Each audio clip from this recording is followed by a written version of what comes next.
What are the key beliefs of progressive Christians? In fact, what are the top 10 ways that progressive Christianity compares and contrasts with historic Christianity or biblical Christianity? Well, my guest today, Dr. Michael Kruger, has written a fascinating short book you've got to pick up. It's called The 10 Commandments of Progressive Christianity. He's a professor of New Testament and the president of Reformed Theological Seminary. Dr. Kruger, thanks for coming on. Thanks, Sean. Great to be with you, and I look forward to this. It'll be a fun conversation. Well, this book is so timely, and when I pick it up, my instant thought is you've written on canonicity, you've written on New Testament topics. Given how much research you've done, why would you pause and research and write a book distinctly on progressive Christianity?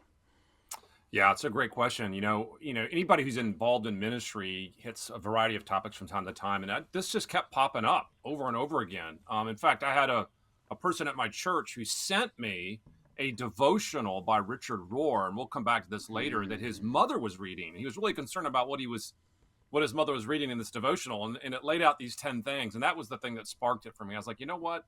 People in the pew are reading about this type of stuff, this sort of topic. And, maybe it'd be useful if I wrote a little quick primer on it. And so that's what I tried to do with this little book. It's really interesting to me that the primary focus for you was not academic. You and I both write on academic topics, but personal and practical and concern for the church is what motivated this.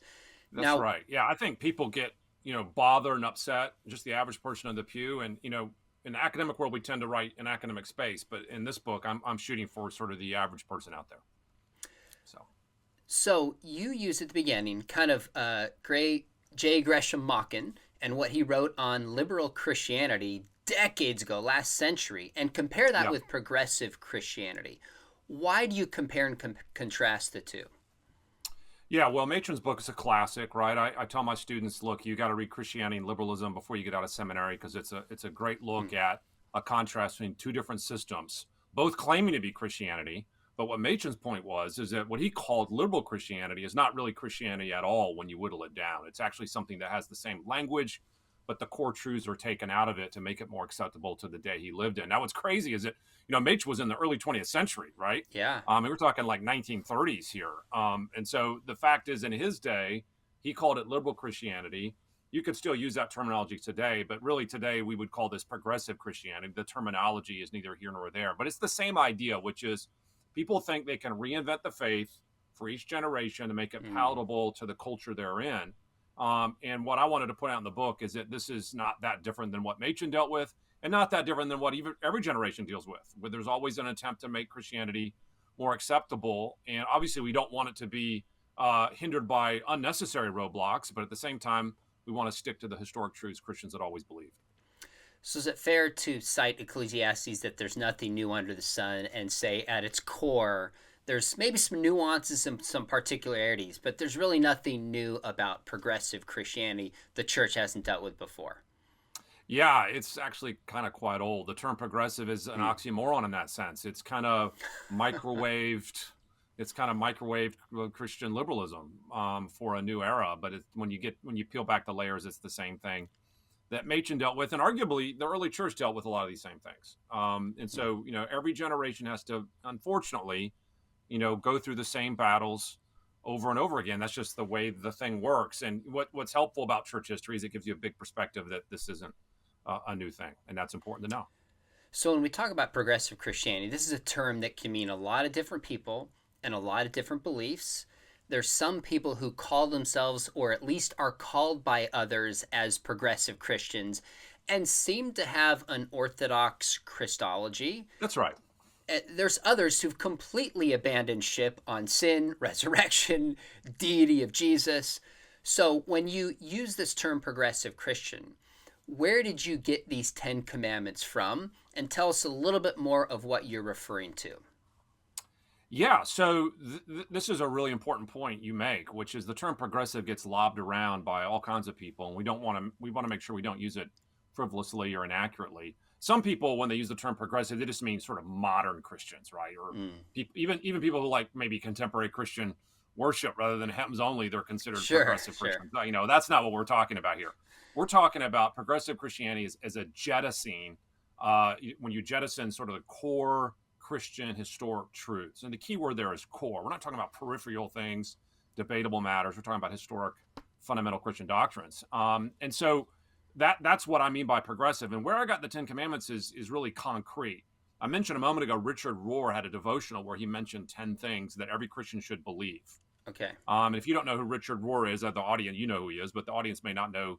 He's a sort of a Roman Catholic spiritualist of some sort where, he's attracted a lot of attention in recent years. But what's notable is Richard Rohr got it from another guy, namely Philip Gulley, who wrote a book called, if I forget the title exactly, but basically, if Christians were Christian, effectively is the sense of the book, which is that here's 10 things every Christian should believe. I think it's maybe called If the Church Were Christian or something like that, where he lists out the 10 things every Christian should believe. And my 10 commandments of Christianity are literally word for word exactly what he said. So these aren't made up by me. These aren't pejoratively framed. These are literally pulled right from his book. That's really helpful. So somebody could study all different people under the realm of progressive Christians and try to come up with commandments. What you've done is taken somebody who's one of the most influential, if not the most influential progressive Christian, and said, let's take his 10. So some people who fall in this category don't agree with one or two of these, so be it. We're just going to take it at its term and respond and contrast with historic Christian faith. That's exactly right. So one more clarification before we jump in is the term progressive oftentimes has political connotations. You're looking at this theologically, right? Absolutely, yeah. You'll notice that my book never really gets into politics at all. That wasn't the intent of it. Yes, the term progressive is used for lots of different types of things in our culture.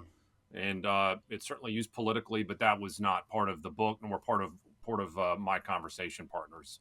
Now, obviously, there's certain things in the book that could have political ramifications, right? But that's really not what I'm dealing with here. It's purely on the theological side. Good, that's helpful. Now, you were ahead of the curve, Mike, in terms of writing this. It came out in 2019, so I'm guessing you wrote it through 2018. Then some really influential books in 2020 and 2021, and now this is one of the more talked about topics in kind of Christian circles. So how have you seen the conversation change, if at all, since you wrote this about 4 years ago?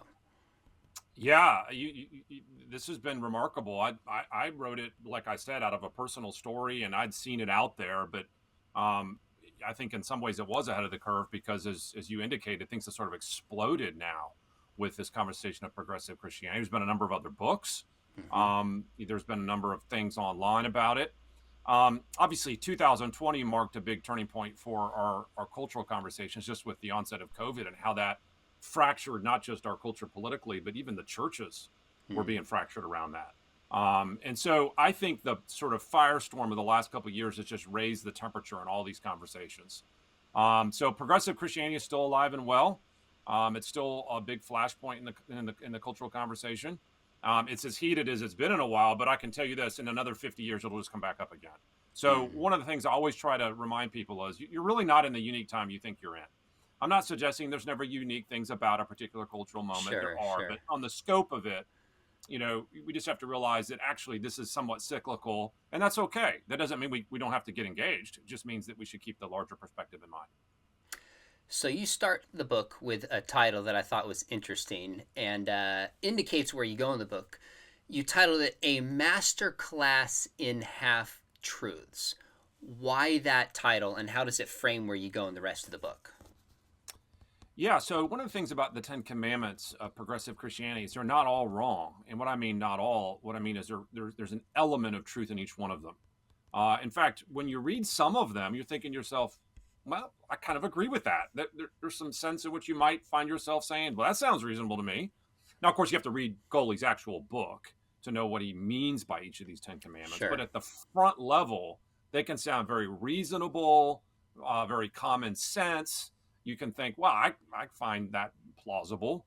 And this, of course, is the whole point, is that what makes the Ten Commandments of progressive Christianity, in one sense, tricky, and what makes progressive Christianity itself complicated is it's not as simple as saying it's all, just pure evil, satanic, something like that. I mean, it's a mix of things. And so we have to be wise and careful about how we talk about it. There's some things in here I think are valid, but many things I think are not. And of course, it's when you mix them becomes tricky, because you can make more headway with false teaching if you mix it with true teaching. Well, I really appreciate that approach, because when I look at a claim made by a progressive Christian, I often wonder, first off, is there some truth I can learn from here? Mm-hmm. But I also ask, why is this such a big movement right now? Why are people being drawn to this? In particular, it's not atheists becoming progressive Christians, it's former conservative Christians. Why are they embracing this? And does this reveal ways that we've fallen short and need to correct course without taking the medicine pill that progressive Christians have to offer? So I think it'd be foolish for us not to look at these claims without first reflecting within and offering the kind of criticism that you offer in the book. No, that's a great point, Sean. And I think we need to do this more in the church today. There's a tendency in some of our circles, and we all fall into this, to be defensive when someone critiques the church. And we think, well, the knee-jerk reaction is just to clamp down hard and circle the wagons. I think that posture has actually increased progressive Christianity. In other words, people have responded to a church that won't listen to the legitimate problems that are there, and it leads to all these deconversion stories and all these people looking for something else out there besides what the church has to offer. So I think, to be charitable and fair, we need to hear the true parts in here, and I try to do that in the book. But if you were to read Gully, you'd realize that even though there's some truth in there, that's mixed in with a lot of error too, and where he's going, of course, needs to be challenged, and I try to offer that challenge in the book. Well, that's a perfect segue. Let's jump into these 10. And by the way, are these in order of importance, or are they just the order that he gives? It's just the order that he gives, and so it's hard to know whether he thinks they're ranked in a particular order. I think the first is definitely first for a reason. And then I think the last is notable. When we'll get there, where you could realize, where's all this going exactly? And when you get to the last one, you're like, oh, now I see where it's going. So it's very important. The last one's notably number 10. Great hook for this video to tell people not to click away now. I didn't even prep you with that, Mike. Good job. Yeah, you want to wait for number 10, definitely. And don't skip ahead, because the others are important too. Yes. All right. So let's jump in. And I'm going to state it again. He said, this is the way Gully states it through Rohr. So just explain, maybe let's start by doing this. Maybe explain what you see as the positive first, if there is any, and then let's shift to the critique. So 10 Commandments, number 1, Jesus is a model for living more than an object of worship. Oh, this is classic. And it's almost like he took the cue card right out of Machen. Because one of the things that Machen talks about in his book, Christianity and Liberalism, is the number one move for almost every progressive or liberal scenario is you challenge or demote the significance of Jesus' divinity and then turn him into just a good moral teacher. And that's exactly what this first commandment's designed to do. Now, on the positive side, like we already talked about trying to acknowledge, there's an element of truth here. Jesus was a good moral teacher. He has tremendously good moral teaching. And we can learn a lot from that moral teaching, both by example, Christ is an example for us, but also he lays out the Christian ethic, which brings, fruitfulness, human flourishing, and blessing. It's good to obey God. And when we obey God, there's blessings that can flow from that. But the idea, though, and here's where things get pernicious, the idea that Jesus is more of just a moral teacher and less of an object for worship is where things get very tricky. And in fact, when you read Gully's book, he doesn't just change the priority a little bit. He plainly denies Jesus' divine status. Wow. It actually argues he's just a good moral teacher and not at all the Son of God. And I think that's where we would be, obviously, as historic Christians, very, very concerned. So you asked this question in the same commandment. We're still on commandment number 1. That I'd love you to expand upon. You say, does Christianity work if Jesus is simply a moral example and not God, in the way that Gully argues? Yeah, this is real. I don't hear this talked about enough. And I try to bring it up in this chapter, is that let's imagine that someone says, Jesus isn't God, he's just a good moral teacher. Well, my question at that point is, well, why bother listening to him? Like, if he's just a good moral teacher, then he's fallible. He's probably wrong in many things he says. And what gives him more authority than any other good moral teacher? And the answer, of course, is he doesn't have any more authority than any other good moral teacher. In fact, this is just the thing. Why can't someone just say to Jesus, don't push your morals on me? If Jesus is just like the rest of us, he's just a man, just a human being, then why give his particular moral code any other higher standard than anyone else's. And this, of course, is the conundrum the progressive is in. He wants to keep Jesus' moral code higher than others, but at the same time, he wants to deny that Jesus has a unique status. But once you take away the unique status, you also undermine the reason to listen to him. And I think that's a big problem with this whole system. So it seems it's really a question of authority. If Jesus is not God in human flesh, rose from the grave, lived a sinless life, the anticipated Messiah, then he's fallible, and we now pick and choose what teachings of Jesus we want and are going to have to import in some other kind of authority. Maybe it's culture, maybe it's a self, maybe it's some other spiritual leader. I have no idea. But that's really what it boils down to, a question of authority, doesn't it? Yeah, and so at that point, I would go to the progressive Christian and say, okay, so you don't like Jesus as an authority. Well, then why do you care about his moral teaching? That's the first thing. But then, as you indicated, what authority are you putting in his place? What is your substitute authority? If it's not Jesus, what is it? And when the dust settles, it actually ends up most of the time just being them. They just elevate their own opinion, their own view, their own sense of things to the highest authority in their world. And of course, at that point, I'm like, I'm not sure following yourself's a good idea either.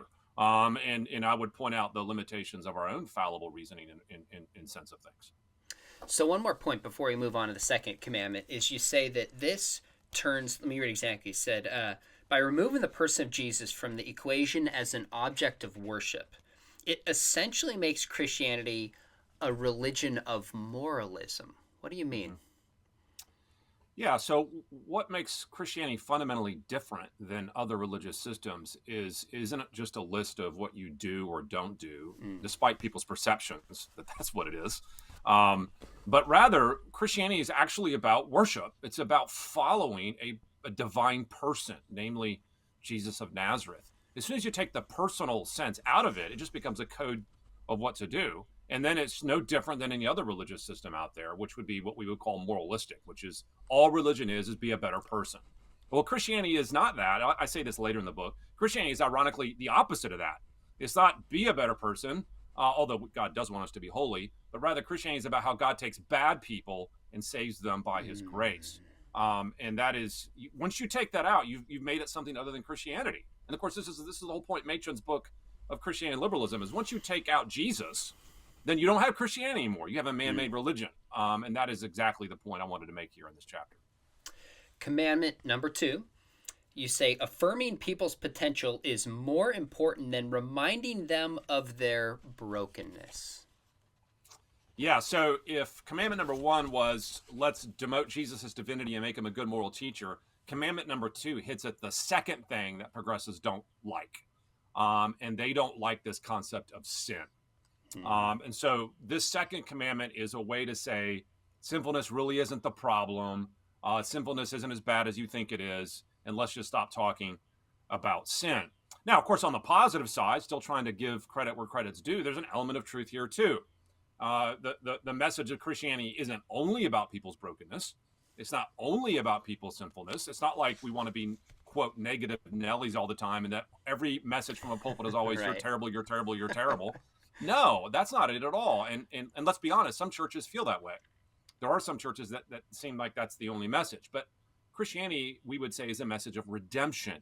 Yes, we are sinful, more than we could ever imagine. But God is also an amazing God who saves and then changes and redeems and puts us on a new course.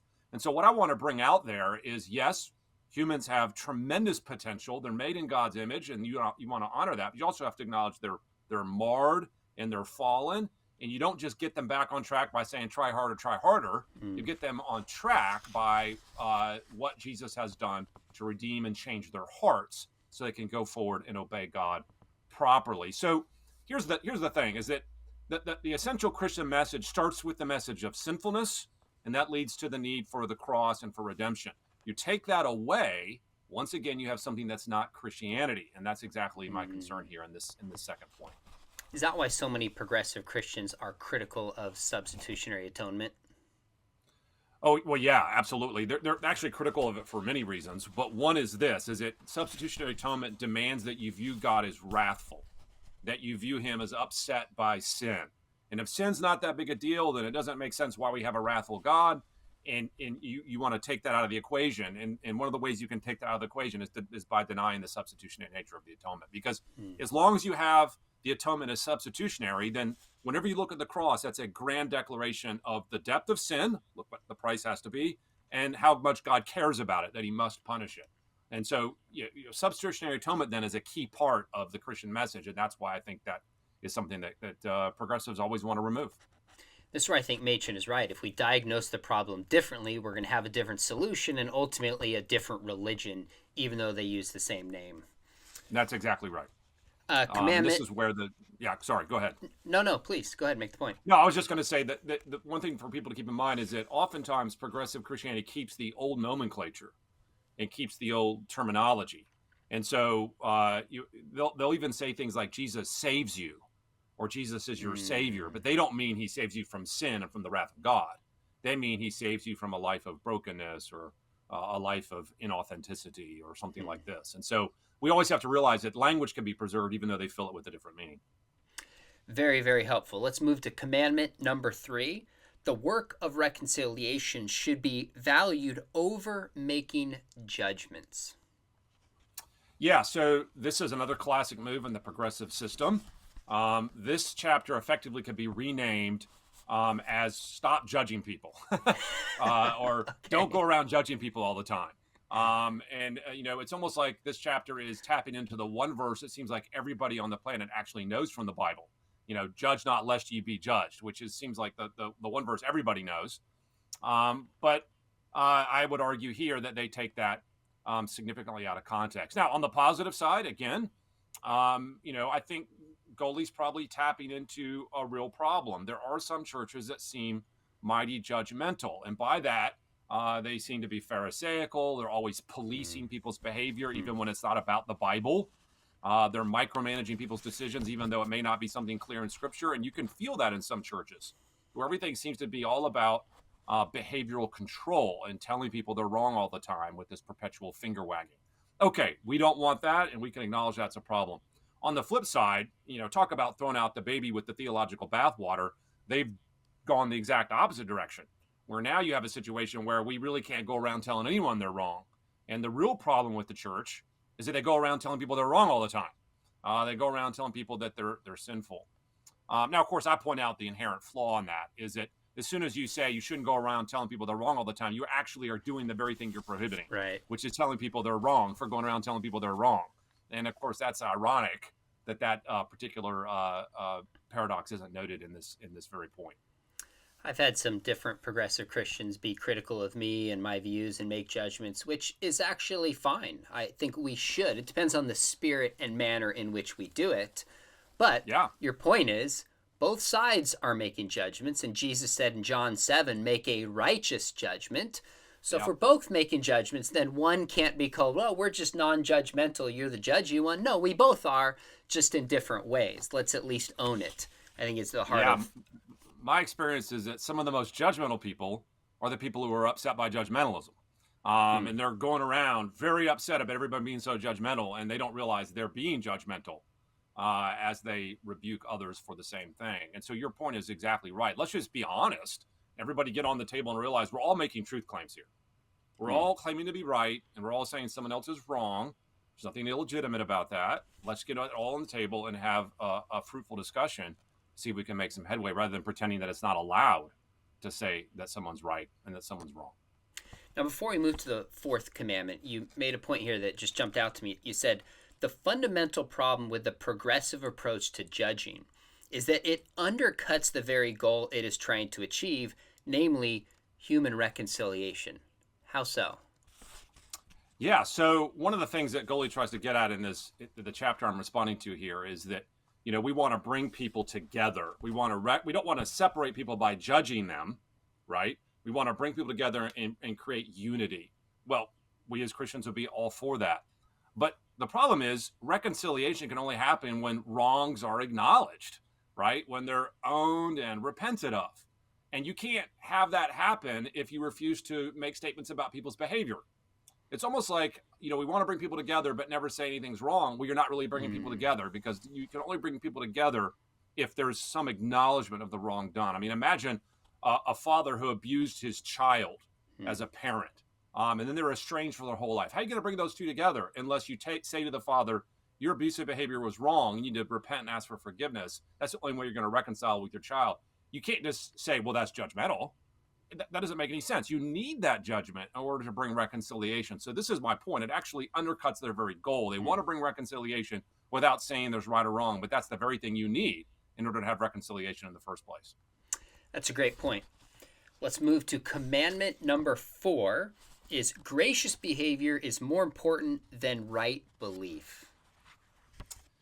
This commandment is tackling another complaint of progressive Christians, and that is that the real problem out there is that people are too concerned about having the right theology. So this is what you might call an anti-theology tenet, which is, the problem with the church is they care too much about theology, and what we ought to do is stop thinking so much about theology and start thinking about just living and acting in good ways. Now, there's again an element of truth here.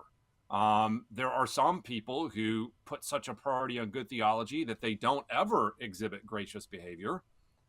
In fact, I think in the last 5 years, this has become particularly evident, even among what we would otherwise consider solid evangelical churches. All you got to do is go on Twitter and spend 20 minutes there, and you realize, wow, there's a lot of people that I would agree with their theology that are quite ungracious and downright mean, actually, at times to people. And so if Goley's point is, golly, you can't have good theology only, it needs to be combined with gracious, winsome, Christ-like behavior, then we would say, yes, let's combine these two together. But that's not what he does. What he wants you to do is choose between them. And that's exactly the mistake, I think, that progressive Christianity makes. Rather than saying good theology matters, gracious behavior matters, let's strive for both, they pit them against each other and make you choose, suggesting that the problem is really people who care about theology and that we just need to go out and live a good life. And again, that's completely out of sorts with the historic view of the Christian church. I thought it was interesting how you said Jesus never said the problem of the Pharisees is that they are too concerned with orthodoxy.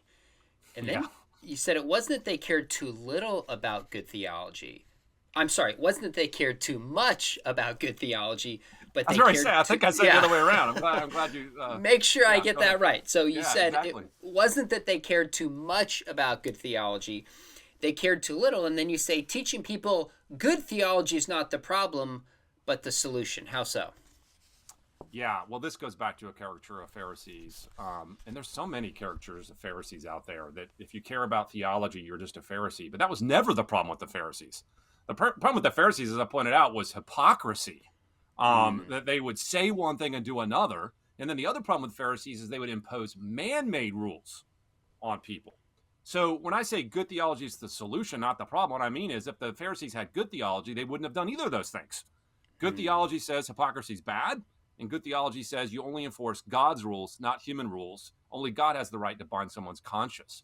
So here's the ironic thing, is if you want a more gracious, balanced person and not a Pharisee, you get it by having someone who embraces good theology. Now, don't misunderstand what I mean by that. There's plenty of people with good theology that have bad behavior. We just argue it's inconsistent. Yeah. We're saying if that theology is consistently applied, then good theology leads to right and gracious behavior. And I think that's the important point. I teach one high school Bible class, and we've been reading Galatians and 1 Peter, and I pointed out to the students that both Paul and Peter make important theological points and then draw out practically what that means to love one another. So scripturally, we see the model of good theology and practice are supposed to go together rather than being pitted against each other. Yeah, and let me make one more point here, which is ironic, is that if someone is concerned about bad, ungracious behavior in people, and they think that taking away theology is the solution, then guess what they're left with? They're left with moralism again. And they're left with this idea that the way you make people more gracious is by focusing more on their behavior. And I'm like, you couldn't have missed the point more. You don't make people more gracious by dumping more law on them. That's actually the Pharisaical move. The Pharisaical move is to try to solve everything by just dumping more law on them. And that's exactly what happens here. As soon as you take good theology out of the equation, all you're left with is just simply moralism. And that does not help people's behavior improve. In fact, we've shown throughout all of human history that the more you dump law on somebody without grace, it actually makes the behavior worse, not better. And I know you agree with this, but to say we don't need theology is ironically a theological statement that's inescapable. So Yes, exactly right. It's its own we're theological we're all doing affirmation. theology here. The question is, does it line up with Scripture, line up with That's right. Jesus, and do we Is that good connect it to theology or bad good? theology? There you go. All right. Commandment number 5. Inviting questions is more valuable than supplying answers.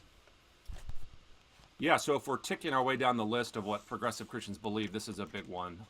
This chapter is effectively a salvo against certainty, and that that the real problem with Christian churches and with Christians is they're overly certain about what they believe.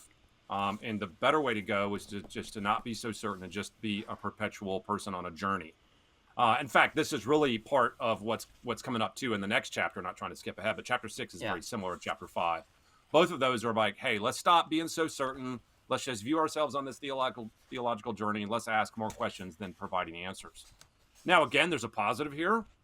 There are some churches that don't allow questions, and that pretend like everything is equally certain, that all doctrines are equally certain, and they squelch anybody's dialogue or queries and act like all you have to do and all that you ever should do is just accept what we're telling you. And I think we all know that, unfortunately, there's a number of churches out there today that are exactly like that. And sadly, they do create this aura of over certainty about things. And one of the things that Christians have always said, and in my own tradition at the Westminster Confession of Faith has said, is that, yes, we're certain about the core truths of Christianity, but not every doctrine is as equally certain as every other doctrine. And this is an important point to make. I think Christians get confused on this. They assume that if you're certain about Christianity, therefore you're also certain about every sub-doctrine. Well, that's not true. I could be very certain that Jesus rose from the dead, but I wouldn't equate that level of certainty with my certainty of my eschatological position, or my view of baptism. I'm thinking that some things rank higher in terms of certainty than others. So is it true that some Christians camp out on these secondary matters and make those, unfortunately, more certain than they should? Well, yes. And so the book is partly true in this particular point. But here's the problem. When all the dust settles, what it's really trying to do is to say you can't be certain about anything. And this is where I object. It tries to undermine this whole idea that you can know something. And this is remarkable, again, paradoxically, because it's almost like our author, Gully, is like, let me tell you how this really works. I really know how this works. You can't know anything. I'm like, but that itself is a big truth claim. And so it's clear, it's almost like he's smuggling uncertainty through the back door. He wants to say you can't know, but then he wants to have his views accepted as fairly certain without you seeing what he's really doing. I mean, ironically, to say that we should be on a journey and resist answers is an answer about what it means to live spiritually. That's exactly right. And it's an answer that's stated with confidence. But I think your point, there's a lot the church can learn from this, because when I hear a lot of progressive Christians speak, there's so many stories of church abuse, which we're going to get to, but also where they didn't feel they could ask questions. And what you're saying is there are certain essentials, that Jesus is God, that salvation is by faith, that God is triune, that Jesus resurrected, and we should make our confidence in these claims match the way we communicate about those claims. And so often we communicate far more confidence in important but secondary issues than might be merited theologically or historically, and send a message to people that their questions are not welcome. So I think this is a big one. We should look in the mirror and at least reflect upon how we communicate confidence in the faith. Yeah, and to sort of even put it more rawly, if I can, in the last 5 years, the political discourse, and this conversation is not about politics, but unfortunately, many Christians have camped out on certainty over many political issues too. Like, you should do this and not that. You should have this policy, not that policy. And I'm like, look, there's room for those conversations. We need to have those conversations. But I've seen some people are much more willing to divide over that than over stuff like the Nicene Creed or, core Christian doctrines. I'm like, whoa, we got it backwards here, people. We can have conversations about political views, and that, I'm not saying that's off limits. Of course, it's not off limits. But the idea that ranks higher in how I pick a church than core Christian doctrines is just, you're thinking, what has happened? And I think we've camped out on the minors, and we've missed the majors. We've done what Jesus said. We've swallowed a camel and strained out a gnat. Before we move to commandment number 6, one distinction that I would make is I think a lot of people confuse knowledge with certainty. That we can know certain things without being certain, So we set the standard so high, somebody has doubts, it means they don't know anything at all. And that just lends to, I think, confusion and difficulty with people saying, doubt's not the opposite of belief. That's why Jude says, have mercy on those who doubt. You can That's believe exactly right. and doubt. And so I think we could do a better job of communicating that. And I think the progressive church has tapped into the failure of the church Well, to you and handle I that talked well. about this when we talked about my book, Surviving Religion 101, which the last chapter of that book was all about doubt. That's right. And I think, we need to recover a category for that in the church where we're patient and gracious with people who struggle with what they believe instead of slamming the door in their face, so to speak. And I think there's a lot of growth that we need there. Amen. Commandment number 6, encouraging the personal search is more important than group uniformity. Yeah, so this is a little bit of a riff off the prior chapter, right? Which is, well, if we're not certain of things and can't be certain of things, well, what do? Well, we just embrace the journey. And this is where you get a little bit of like the destination is less important than the journey kind of language, right? But it doesn't matter where you're going, as long as you just enjoy the trip there, these sorts of things. The other thing that's connected with this is his comment about group uniformity. What he's saying here is what really matters is your personal spiritual journey, not what the church thinks. And so this is the first chapter where Gully starts going after the institutional church directly, where he starts saying, well, the real problem is the way the church condemns people.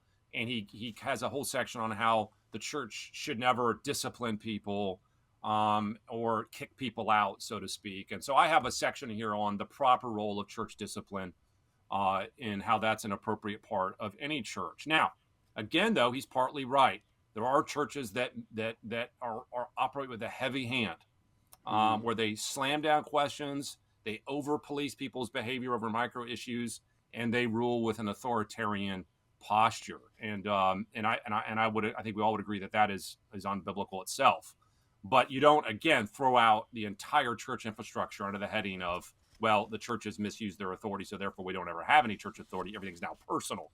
So this is his attempt to individualize the Christian life. And this is a key move that the audience needs to hear about progressive Christianity. Progressive Christianity inherently is anti-institutional, so it's individualistic. And this is a chapter that tries to press that. So you make a really interesting point here. You say the problem is that hidden within this approach is an enormous and unspoken assumption, namely that God has not clearly revealed himself. The assumption underlying this entire progressive narrative is that religion is about humans finding God rather than about a God who has revealed himself to humans. Explain. Yeah, so whenever people complain about Christians being overly certain, what you don't often realize is they're smuggling in a definition of religion into the debate without you knowing. In other words, they assume that all religions, including Christianity, all religions are just fallible human attempts to find God. And so when Christians say we're the only right way, they think, whoa, what are you doing? If all religion is fallible attempts for humans to find God, then how can you say you've done a better job at that than other people? You're just doing your best to stumble around in the dark to find God. Now, but notice they've just set the terms of the debate from the outset. But what if that's not what Christianity is? What if Christianity isn't humans fallibly trying to find God, but God infallibly revealing himself to humans? In other words, God tells us what he's like, and he tells us what he's done, rather than just asking us to kind of, quote, figure it out on our own. So once again, you see the difference here. If religion's about, quote, figuring it out on your own, which is what progressives think religion is, then there's nothing more offensive than someone who says they're certain, because that means you think you're great. And we want to point out as Christians, no. If I'm certain, it's not because I'm great or because I'm smart. It's because God has revealed it by his grace. That is well said. I'm looking here, seeing if there's anything else. You talk about he's lost. Let me put it this way and comment on this. Much of the problem with Gully's account of the church is that he views it as having a primarily horizontal purpose, entirely missing from his account is any vertical purpose to the church. What do you mean? Yeah, so for someone like Gully, the church is purely human relationships. In other words, it's just how you interact with each other on this sort of horizontal level. It's not, the church doesn't speak for God. The church doesn't act for God. The church doesn't sort of execute God's plan. Now, of course, as long as you say that, then you think that there's no reason I should listen to the church. The church is just an attempt to wield authority unjustly. And so this is I think a flawed picture of his views. It's all horizontal and not vertical. And this is tied to Commandment Number 7 that says meeting actual needs is more important than maintaining institutions. Yes, the seventh commandment is again an extension of the sixth one, which is a furthering of Gully's complaint about the institutional church. And he uses several examples of how his experience in church is that the church just self-protects, circles the wagons, maintains its own power, and crushes people under its feet. Wow. Now, I got to say that there's an element here that's true. And I think the last 5 years in particular, and maybe the last 10 years, we've seen more and more revelations about the abuse of power in the church, sexual abuse in the church, and other times the church does, in one sense, run over people in order to defend either its leaders or its own position. And this is of course sad, and people are working. I've been writing on this myself and other places, working to try to help the church realize, hey, that kind of behavior is going to just push people away, and it's unbiblical and unchristlike. But again, what you'll notice in the whole book is that Gully will identify a real problem, but then come up with an extreme solution. Yes. If the problem is the church sometimes makes mistakes and sometimes is abusive, his solution is, well, just get rid of it. It's institutional deconstruction. And what we would want to say is the solution to that is reformation. You don't take the church and deconstruct it. You take the church and reform it from the inside out lovingly. So if the church still has problems today, and it does, then we want to continue to do what Martin Luther started. We look at the church and we say, where is it not living up to the biblical standard? And how can it be reformed rather than jettisoning it entirely? Both Paul and Peter recognized problems in the church in their day, and there are problems today, and there will be tomorrow. But the solution is to draw to become the bride of Christ. That's my love for the church. We have to balance the problems that are there, the abuse, but respond in a way that highlights the goodness of God's design for the church. And that brings us to Commandment Number 8. 3 more, by the way. And then the last one, if you're still hanging with us, is very important, Dr. Kruger has told us. So Commandment Number 8, peacemaking is more important than power. Yeah, so this is in a continuation of the sort of anti-institutional segment of Gully's book, where he says, hey, the church should be more about making peace in the world and making peace between humans than it is grabbing power. And he gets into the issue of authoritarianism in the church. And I think, again, he makes some good points here. Yeah. And the Bible is big on this, right? There's a number of points in the Bible where, people say, 1 Peter 5, shepherd the flock of God by not domineering over those you're caring about, but rather being examples. And so Gully's correct here, and I think that's important to realize. But I'm making a distinction in this chapter of authority versus authoritarianism. That's right. Authority is God-given and to be wielded gently in a servant-hearted way, like Jesus. Authoritarianism is heavy-handed, domineering, spiritually abusive, top-down mentality. Is authoritarianism a problem in the church? In places it is. And we need to honestly assess that when it's there. But that's not the model Jesus gave. And this is what I'm trying to do with the book, is saying, look, you pointed out a real problem, but that's not the intent of what Jesus set up. If you follow Jesus faithfully, you'll still have authority in the church, but not an authoritarian regime. And that's a really important distinction. This seems to be the heart of one of the key differences, is that a more conservative, historic Christian faith would say God has given different roles in the family, in the church, and authority is good, but we have to use it for good. Whereas many progressives would say it's the authority structure itself that leads to abuse and is bad, and we need to get rid of it. Yeah, and this is where both sides make a mistake. So the progressives say, hey, authority at all is the problem, get rid of all of it. That's wrong. We think that's mistaken. Okay. On the Orthodox side, though, sometimes we defend the mere existence of authority without talking about how it's wielded. And so we're so intent on preserving the real authority that the church has, and it does, that we don't take the next step and say, hey, but some instances of it are just wrong. Some instances of it are not wielded properly, and we need to own that and apologize for that and acknowledge that. And I think that's where both sides actually end up mistaking themselves here. But again, Goaly's solution is pretty dramatic. It's sort of, chop the whole arm off. If you have a problem with it, he takes out the entire problem just by removing the church entirely. There's great balance to see strengths and weaknesses in each side on this one. I think that's well said. Commandment number 9, we should care more about love and less about sex. Now, for this one, you give 5 steps, and I'm just going to ask you one by one. This is very thoughtful and strategic, and I read it. I was like, wow, this is a thoughtful approach to shifting towards a certain understanding of love and a cultural understanding of sexuality. So let's walk through these. First step, you say, is the playbook is to show that people engaging in the disputed sexual behavior are generally nice, wonderful, and all-around virtuous folks. Yeah, so the whole point of this chapter is Goaly's trying to say, hey, sexual sin's not a big deal. And by the way, this is where progressive Christianity ends up going. I said this at the beginning. The last 2 commandments are key here. What's the big payoff? This is the first of 2 of them. One big payoff is how you live morally is secondary. Whenever you have someone who says, I really like to change Christianity, when you start really boring down in it, you usually find some moral payoff in the end.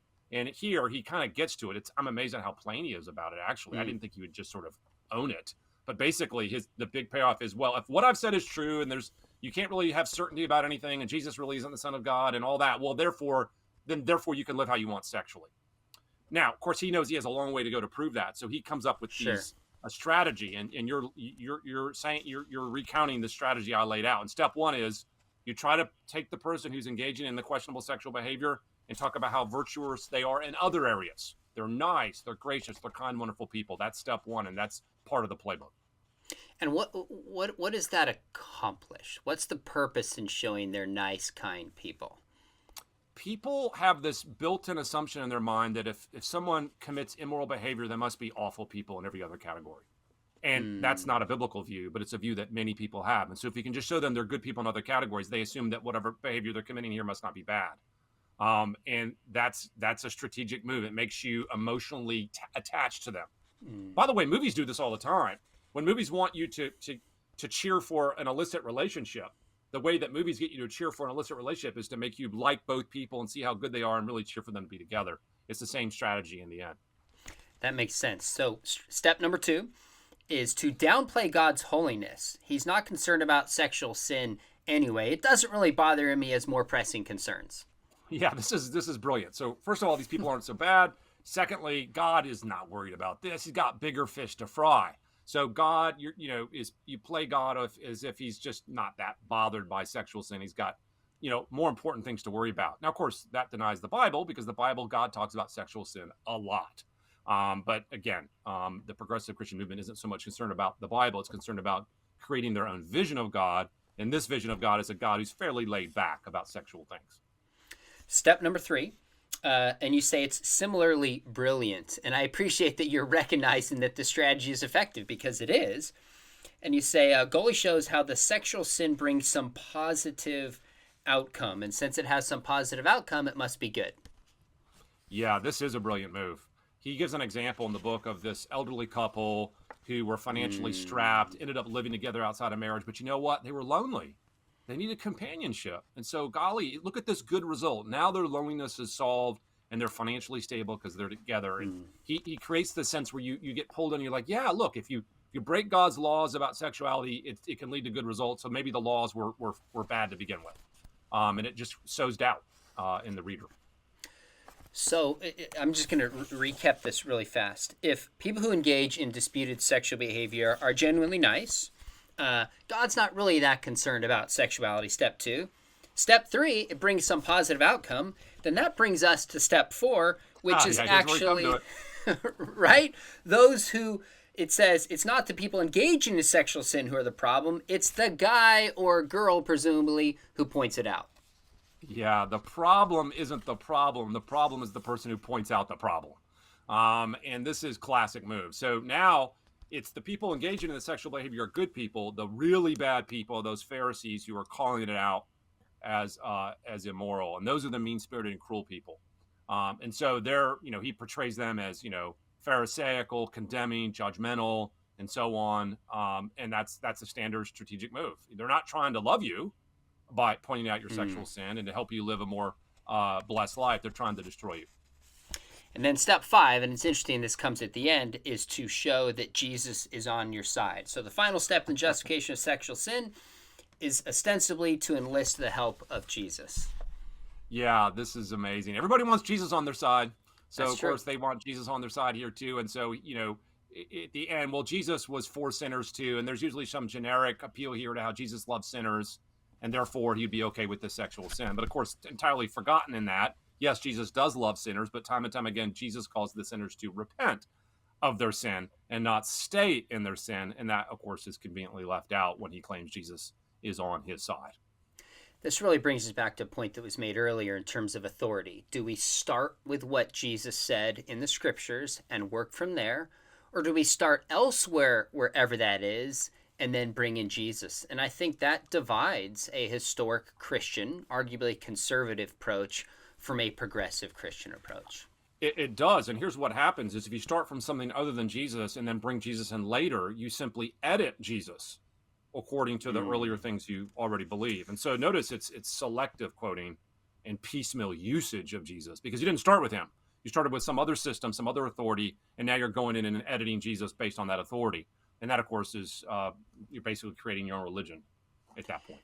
And out of fairness, because I can hear the critics rightly saying, wait a minute, Christians do this in other areas, maybe in politics. You and I would say, yeah, if people do this in any realm, it's problematic. And we should be aware of the blinders in our own eyes when we do this and not just pick on others.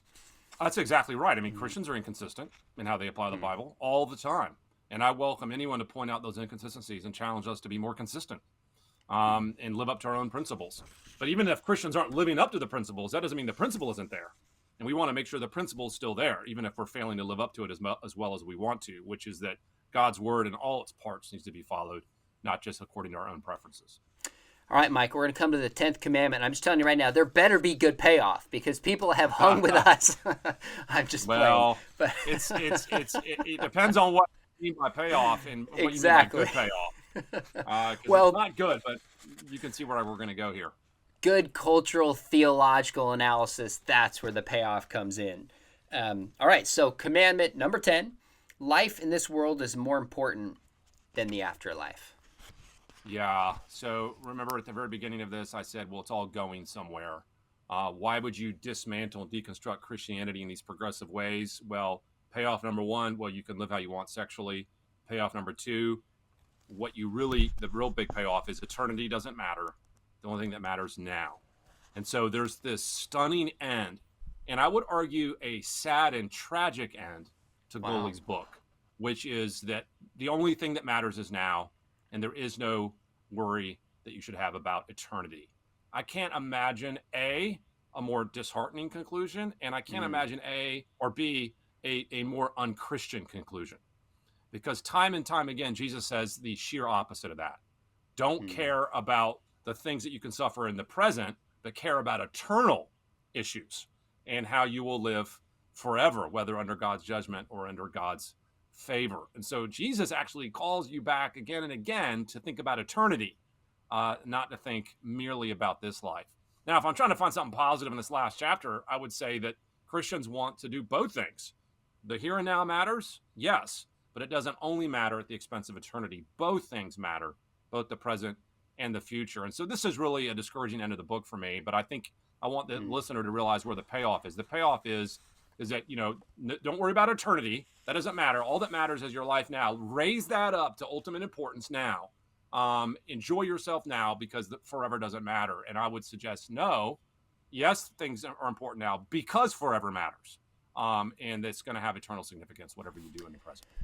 When I hear statements like life in this world is more important than the afterlife, it makes me think, why would this land with people? And it's probably because you and I hear the criticism, and sometimes it's well placed, that conservative Christians just care about the afterlife at the expense of justice and feeding the poor and fighting injustice in the present. So how would you frame what you think is a more biblical understanding? Rather than saying life in the world is more important than the afterlife, how do you think that commandment should be stated to match up with what Scripture says?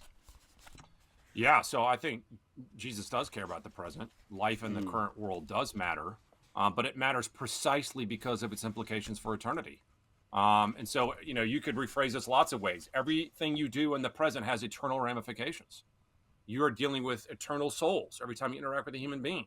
You're dealing with eternal matters when you talk about salvation and people who don't have salvation.